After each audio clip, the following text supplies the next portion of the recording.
ओम शांति। कहते हैं कि परमात्मा ही प्रेम है और प्रेम ही परमात्मा है, ऐसा कह देते हैं फिर संसार में। तो फिर इसीलिए कहा जाता है कि जब कोई किसी को प्रेम करता है तो हम माता पिता को भी कहते हैं कि वही भगवान हैं, भगवान के जैसे हैं। तो इस तरीके से जहाँ से प्रेम मिला उसको भगवान बना दिया। तो संसार तो हमें यही सिखा रहा है ना। लेकिन परमात्मा क्या कहते हैं कि अपने आप को प्यार करो, अपने हायर सेल्फ को प्यार करो, सेल्फ लव करो।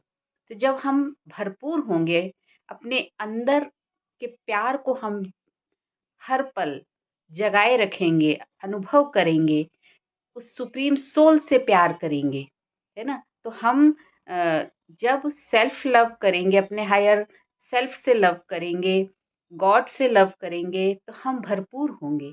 तो संसार में हमने वही हाल हुआ कि दिल के टुकड़े हजार हुए, एक यहाँ पड़ा एक वहाँ पड़ा। हमने रिश्तों में इधर उधर प्यार बांटना, जिसे कह सकते हैं कि हमने प्यार देने की कोशिश करी और प्यार लेने की कोशिश करी।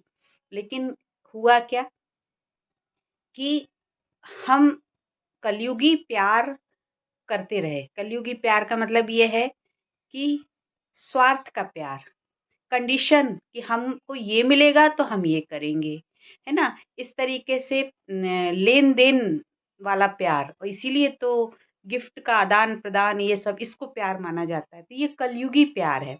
इसमें क्या है, इच्छाएं हैं, अपेक्षाएं हैं, कामनाएं हैं, स्वार्थ है। तो ये अनकंडीशनल प्यार तो नहीं हुआ ना, ये तो कंडीशनल प्यार हुआ।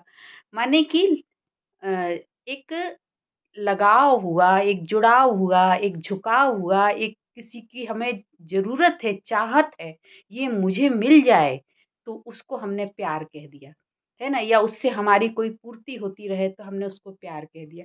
लेकिन वास्तव में ये प्यार नहीं है। तो परमात्मा कहते हैं कि ये जो कलयुगी प्यार है ना, वो प्यार नहीं है, वो मोह है।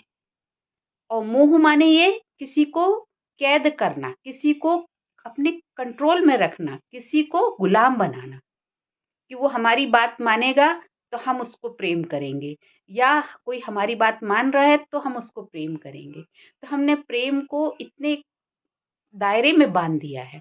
और इसका ही परिणाम ये है कि कलयुग में प्रेम के नाम से क्या क्या नहीं होता है।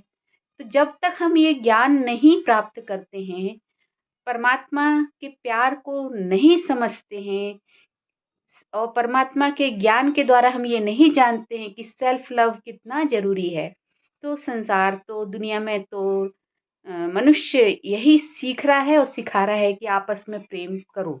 इसका मतलब ये नहीं कि आपस में प्रेम नहीं करो, लेकिन परमात्मा क्या कह रहे हैं, पहले स्वयं को भरपूर करो। और भरपूर हम किससे कर सकते हैं, इस प्रेम को अंदर जो आत्मा में प्रेम है, पहले उसको जगाना, उसको और भरपूर करना है। तो वो सुप्रीम सोल, परमात्मा पिता जो प्रेम का सागर है, उससे जुड़ने पर ही भरपूर होंगे। जब हम भरपूर हो जाएंगे अंदर से प्रेम से, तो फिर हमारे द्वारा ऑटोमेटिक प्रेम फैलेगा इस संसार में। और प्रेम का अर्थ क्या होता है, लोगों के प्रति दया करुणा रखना, रहम भाव रखना, है ना, सबका भला सोचना, शुभ भावना, शुभ कामना रखना। तो क्या सच में कलयुग में ऐसा प्रेम मिल रहा है कहीं? ऐसा तो नहीं मिल रहा ना। हमारी इच्छा पूर्ति हुई तो ठीक है, नहीं तो बस वो दुश्मन। तो ये प्रेम तो नहीं हुआ ना। तो प्रेम की परिभाषा जो हमने कलयुग में अपनी सुविधा अनुसार बना दी है कि प्रेम ही परमात्मा है, तो प्रेम करो तो वही परमात्मा है। तो प्रेम के लिए फिर हमने रिश्तों में ही ये कह दिया कि वो प्रेम है, उससे हम प्रेम करते हैं तो हमारे लिए वो भगवान की तरह है, वो खुदा है, वो ये है।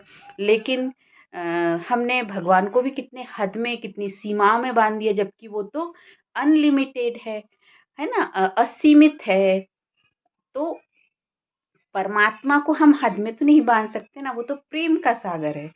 तो हम पहले ये जाने कि हम कौन से प्रेम को प्रेम कह रहे हैं। वो प्रेम जो मोह है, वो प्रेम नहीं है, वो स्वार्थ है, वो इच्छाएं अपेक्षाएं हैं, वो मोह है। वो दूसरे को गुलाम बनाने की प्रक्रिया है। तो कलयुग में प्रेम पाने के लिए हम क्या हो गए, हम भिखारी बन के रह गए, हमको कोई प्रेम दे दे, है ना?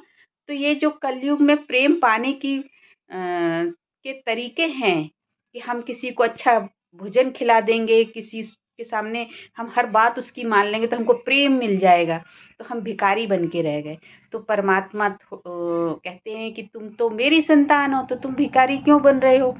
मुझसे प्रेम लो। तो परमात्मा से प्रेम जब हम लेंगे, परमात्मा से बुद्धि जब जोड़ेंगे, उससे लगन लगाएंगे, तो जो प्रेम की लगन लगाने से लगन बढ़ेगी, परमात्मा के प्रति प्रेम की अग्नि प्रज्वलित होगी, तो वो प्रकाश अपने आप चारों ओर फैलेगा परमात्मा के प्यार का, तो वो सबको प्राप्त होगा।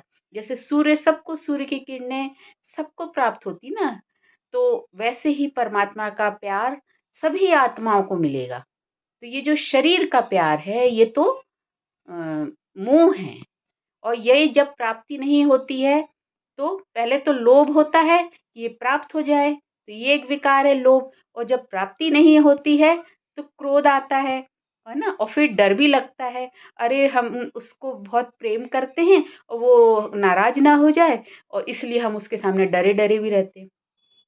तो प्रेम क्या क्या कर रहा है? कलयुग का प्रेम क्रोध, डर, स्वार्थ, लोभ, ये सब पैदा कर रहा है। तो ये प्रेम नहीं है। प्रेम तो शुद्धतम प्रेम, जैसे कि जैसे दूध में नींबू का एक बूंद भी गिर जाएगा तो वो दूध दूध नहीं रह जाता। तो शुद्धता जो है, वो प्रेम जो है, वो शुद्ध फीलिंग है।